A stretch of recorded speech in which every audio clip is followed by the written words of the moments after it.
Some places hum with ancient energy, not because they're famous or crowded with tourists, but because they hold a quiet magic that lingers in the air. These are the places that seem to breathe with the earth itself, where every breeze and birdsong feels like a message from the past. They touch your soul in ways you can't quite explain, inviting you to pause, listen, and truly feel the world around you. Burundi, nestled in the heart of the Great Rift Valley, is one such place. Its landscape is a tapestry of rolling hills, shimmering lakes, and endless green, all woven together by a spirit that is both resilient and warm. Here, the land tells stories of endurance and hope, and every sunrise feels like a new beginning. On a bright August morning, I found myself drawn to Rusizi Falls, a hidden jewel tucked away in the embrace of ancient forests, waiting patiently to share its secrets with those willing to seek them out. This journey wasn't about checking off a destination on a map, it was about connection. About stepping into nature's rhythm, letting go of hurry, and allowing the wild beauty of Burundi to guide my steps. Burundi invites you to slow down, to meet people whose kindness is humbling and whose smiles are as warm as the African sun. The locals greet you not as a stranger but as a friend, eager to share their stories and their land. In the villages, laughter drifts on the wind, and the simple joys of daily life remind you of what truly matters: community, connection, and gratitude for the present moment. As I prepared for my walk, anticipation mixed with calm. I was about to enter a living painting where every step would reveal a new wonder, every sound a note in nature's symphony. The name Rusizi itself whispers like water, tracing the river that links Lake Kivu to Lake Tanganyika.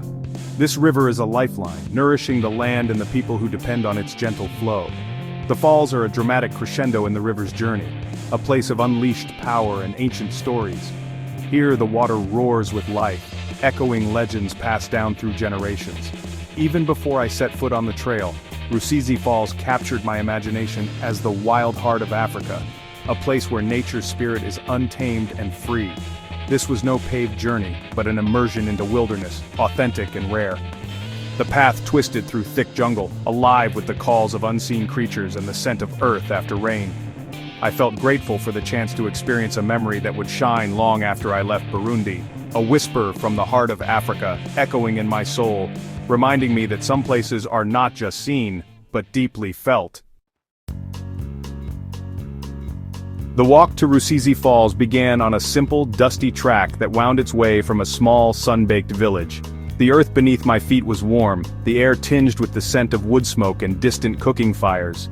Children's laughter echoed behind us, mingling with the gentle clatter of daily life. My guide, Jean-Pierre, led the way, his steps sure and familiar, as if he knew every stone and root along the path. He moved with a quiet confidence, occasionally glancing back to make sure I kept pace. This trail, used daily by locals, is a lifeline, connecting communities and land. For generations it has carried stories, hopes, and the rhythms of rural life, weaving together families and friends across the countryside. As we left the village, the familiar sounds of people faded away, replaced by a chorus of nature, birdsong, the rustle of leaves, and the distant call of monkeys hidden in the canopy. The path narrowed, plunging us into a world of vibrant green. Giant ferns unfurled beside the trail, towering trees arched overhead, and sunlight danced in golden patches across the forest floor. The air grew cooler, heavy with the scent of earth and the freshness of growing things. Each breath felt invigorating, as if the forest itself was welcoming us deeper into its embrace. Jean-Pierre pointed out a dew-laced spider web, its delicate threads sparkling in the morning light, and antelope tracks pressed into the soft soil, details I'd have missed without his keen eyes. The journey was about more than the destination. It was about experiencing a living ecosystem, where every plant and creature played a part in the intricate web of life. We paused often, listening, watching, learning from the forest itself. Each step drew me deeper, senses heightened, absorbing every sight and sound, the flutter of wings, the crunch of leaves, the subtle shift of light as clouds drifted overhead. The path itself told a story, soft with leaves, rocky in places, always revealing new vistas.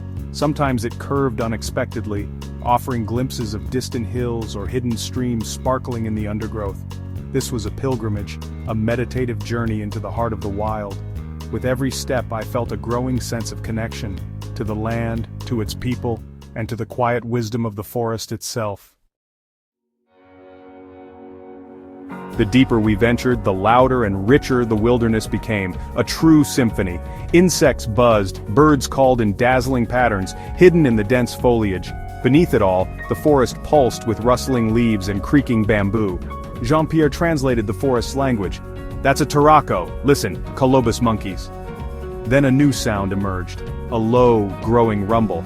Subtle at first, it intensified, vibrating up from the ground, the promise of the falls. The roar grew, overpowering bird song and insect hum, pulling us forward. It was awe-inspiring, not frightening, a sound of relentless natural force.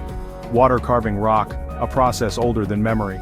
To hear it was to hear time itself. The anticipation was immense, the sound a siren call. The forest symphony reached its crescendo at Rusizi. I felt humbled, moved and utterly alive. The path turned sharply, and for a moment the dense canopy above seemed to swallow all sound but the crunch of leaves beneath my boots. Then, as the trees parted, there it was, Rusizi Falls, revealed in a sudden breathtaking panorama. Not a single drop, but a wild thundering series of churning cascades tumbling over ancient volcanic rock, each stream weaving its own path. The water was thick with rich red-brown soil, carrying the story of distant hills and valleys, swirling in powerful currents. Mist rose high, curling and drifting until it met the leaves overhead, turning the air cool and damp, filling my lungs with the scent of earth and water. Before me was a scene of breathtaking power and chaos, the water's energy unleashed in a constant mesmerizing display. I stood transfixed, senses overwhelmed by the roar and spray, the sound so loud it seemed to vibrate through my bones. The falls were alive, a muscular force shaking the ground beneath my feet, making the earth feel as if it pulsed with the river's heartbeat. Jean-Pierre watched with quiet respect, his eyes reflecting the awe I felt, as if he too was humbled by the spectacle. He let me savor the moment, giving me space to absorb the wild beauty and the sheer force of nature before us. We moved to a flat rock near the edge, the spray soaking us instantly, laughter mixing with the thunder of the falls. Up close, I saw the water splitting into countless channels, swirling and twisting, forming whirlpools that danced and vanished in an instant.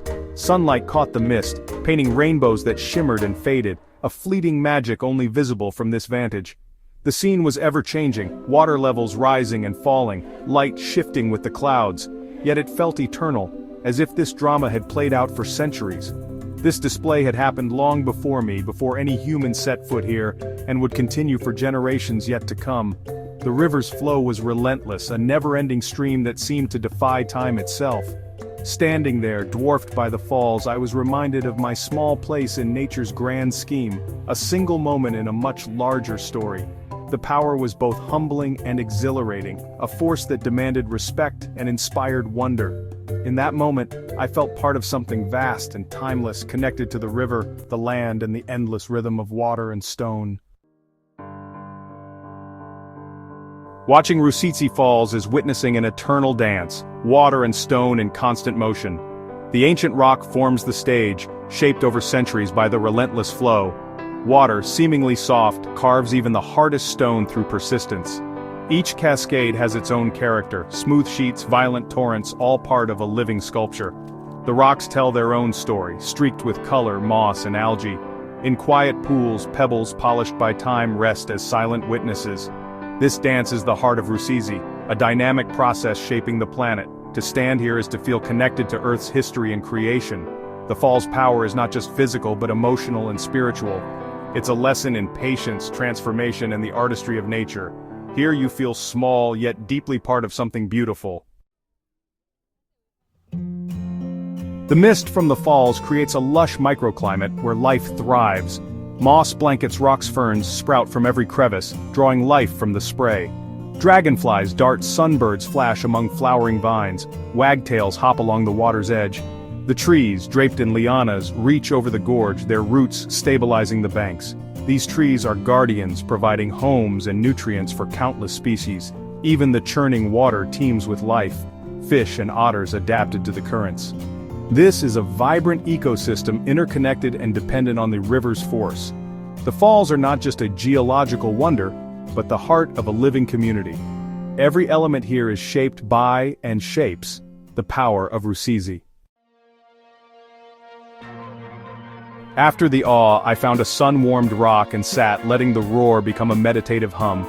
In that moment, there were no worries, just sun, mist, and the eternal sound of water. Gratitude welled up for the planet's beauty, for Jean-Pierre's guidance, for my own 2 feet. Here, gratitude felt like the only response.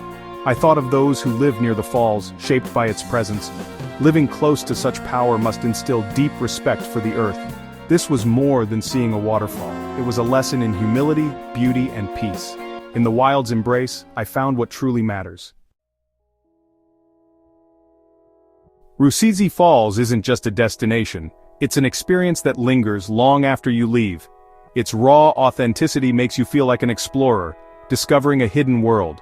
The journey through the forest is as magical as the falls themselves, heightening every sense.